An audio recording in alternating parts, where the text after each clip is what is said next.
So, Jonathan, what's it like living in Birmingham? It's like a third world country. You know, you look around, there's rubbish everywhere. Disgusting is the word for it. Absolutely disgusting. It's just rancid. That's the nicest way to put it. It stinks. Birmingham City Council has declared this a major incident. Last few weeks, it's just piling up, and it kind of makes Birmingham look bad as well.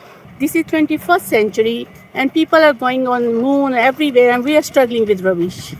It's shabby. It makes one ashamed, really. The amount of uncollected waste is said to have peaked at 22,000 tonnes, piled high on Birmingham streets, with rats said to be running riot. People in the area have started talking about feeling sick, going to the doctors. There's rats running about everywhere, and the rats are the size of cats now. It's bigger than my cat.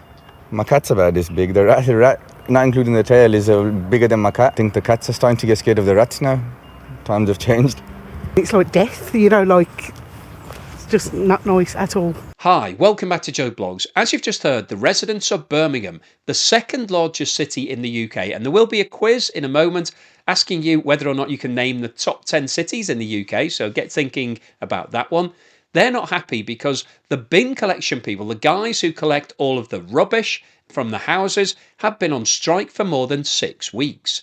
If you follow the channel, you'll know that Birmingham was famous back in September 23 as being one of the biggest councils ever to declare itself bankrupt. And the reason why it had to declare itself bankrupt was because it lost a court case on equal pay and was told that it had to pay damages of £760 million, which is almost $1 billion. And obviously, the council hadn't been budgeting for that, it didn't have insurance, and therefore it declared itself bankrupt.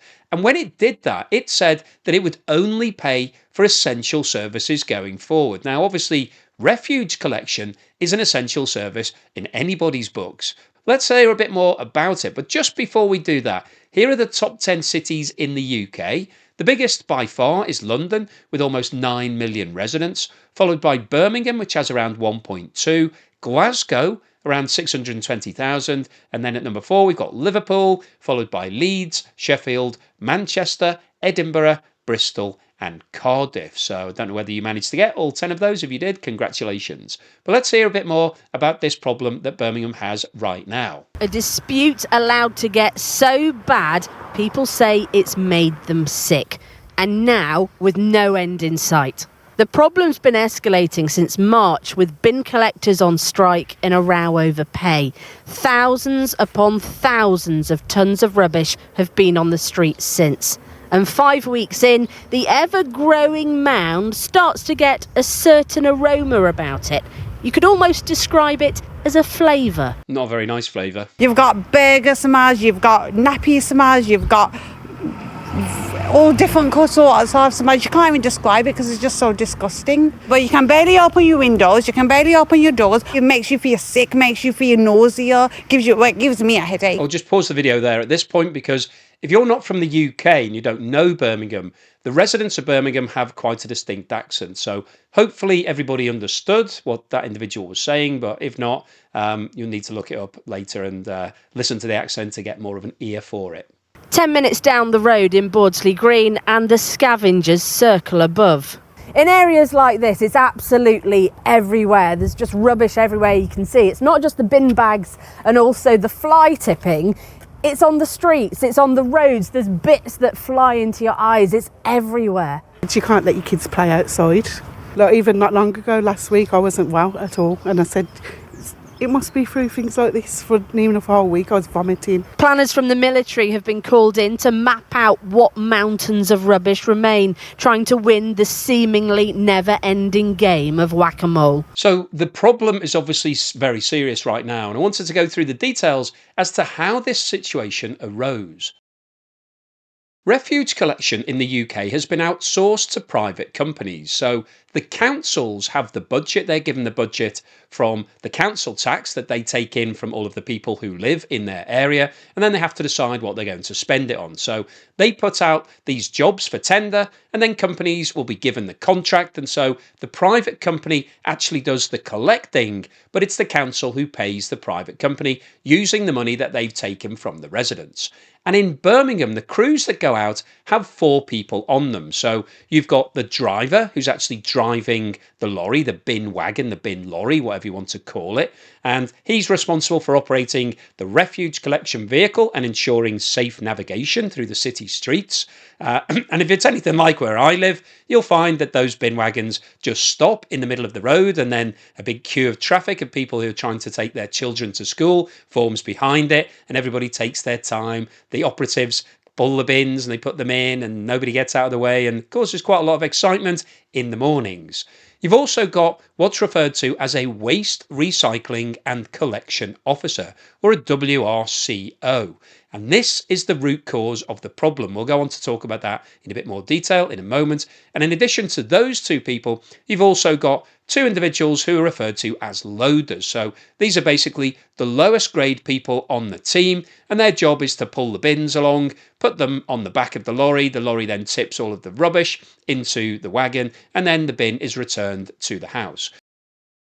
So if we go back to the Waste Recycling and Collection Officer, this job was actually introduced in 2017 as a result of a strike that took place back at that time. So this was to appease the unions back in 2017. And the WRCO acts as the third eye for the driver, oversees vehicle safety, assists with reversing manoeuvres and managing data collection tasks. And this role is unique to Birmingham and carries a higher pay due to its added responsibilities. So this was introduced really as a middle ground between the driver and the operatives to keep everybody happy. And the problem that Birmingham has at the moment is that it now wants to remove this role. It wants to cancel it. And the reason why it's doing that is because there is a risk that it could be hit with another equal opportunities claim. And as I mentioned, Birmingham's had to pick up the bill for around $1 billion for previous unequal opportunities pay, where it was paying men more than women. Now, interestingly, there are only 170 of these waste recycling and collection officers in Birmingham, and no data has officially been released, but it's been reported that all 170 of those are men, and they're being paid more than the general loaders, of which some are women. So there is definitely some sort of risk here that the women who are working on these lorries may say that they're being treated unfairly, particularly because there's also been a lot of reports that the WRCO, although in theory has more responsibility, in practice actually isn't doing anything more than the general loaders. So I think these are the risks that Birmingham City Council have weighed up. They've decided that they no longer want to have these WRCOs because it's opening them up to more court cases. So they've told all of these operatives that they're no longer going to be in this position, that they're either going to be given another role, such as a driver or a general loader, or they'll be made redundant. Now, if they're being given a general loader or driver's job, they've also been told that their pay is going to be cut from reportedly £40,000 to £32,000. So they're basically getting a 20% pay cut, and that's where the unions have now come in.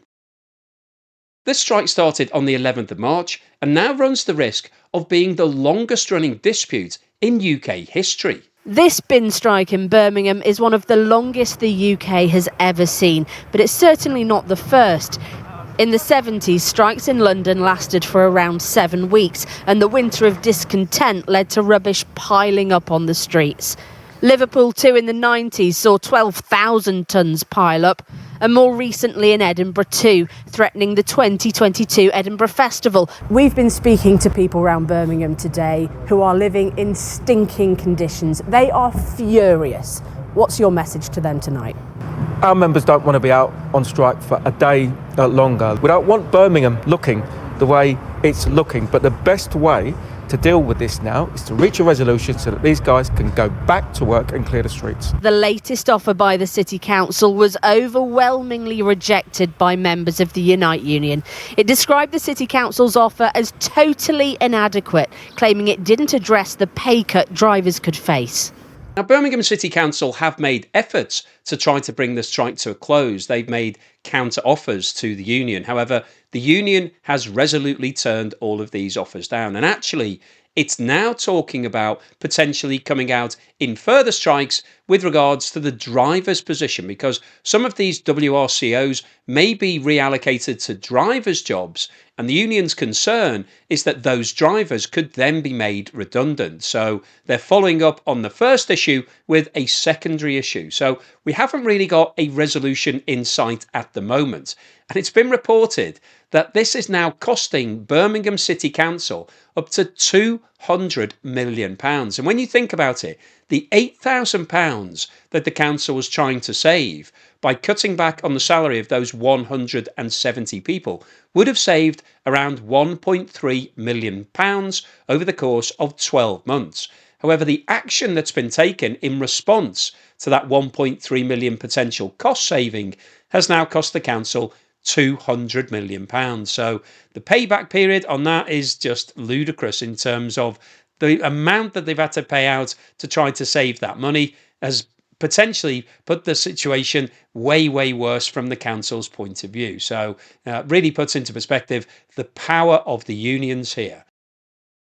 So what's the summary and conclusion today? Well, I wanted to post this video because I think what's happening in Birmingham right now is a really serious situation, not just from an economic point of view, but also from a general health point of view. There are major problems going on in certain parts of the city because what's happening is that people are building up household rubbish.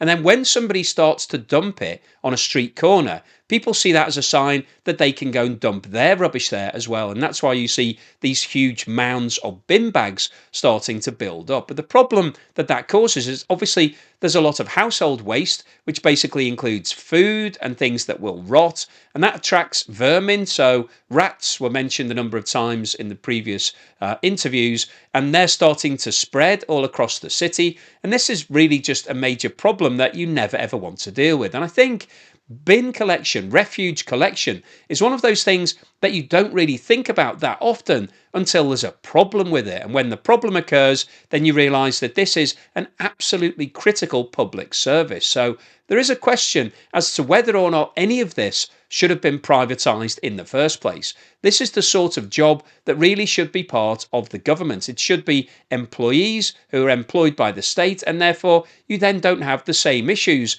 that we've got in this situation. But we are where we are, and Birmingham is where it is. And as I mentioned, as the second largest city in the UK, this is a really high profile situation. That's really why I wanted to make a video about it, because I don't know whether it's going global, this news. It's obviously news in the UK. People who live in the UK will be aware of this situation.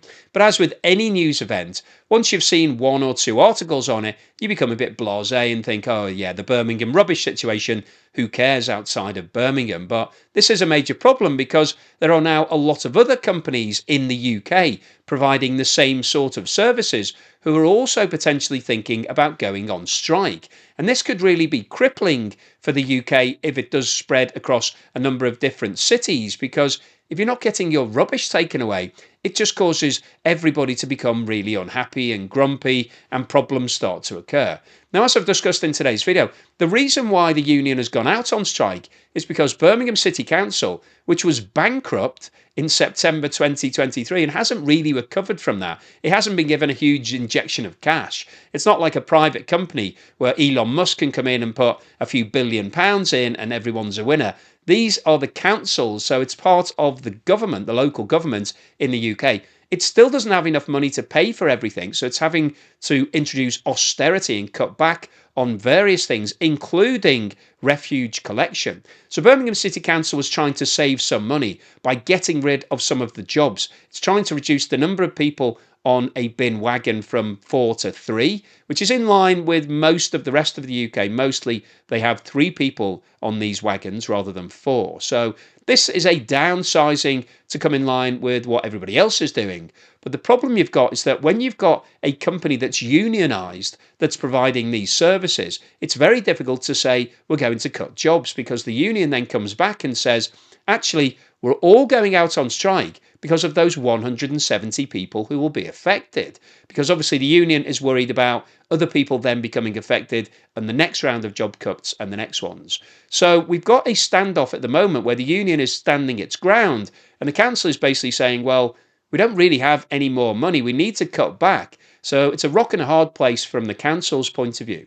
And I wanted to make this video because I think it's interesting that the unions still have power, because in today's capitalist society, I think we all assume that companies do whatever they do for the best of their profitability and their shareholders.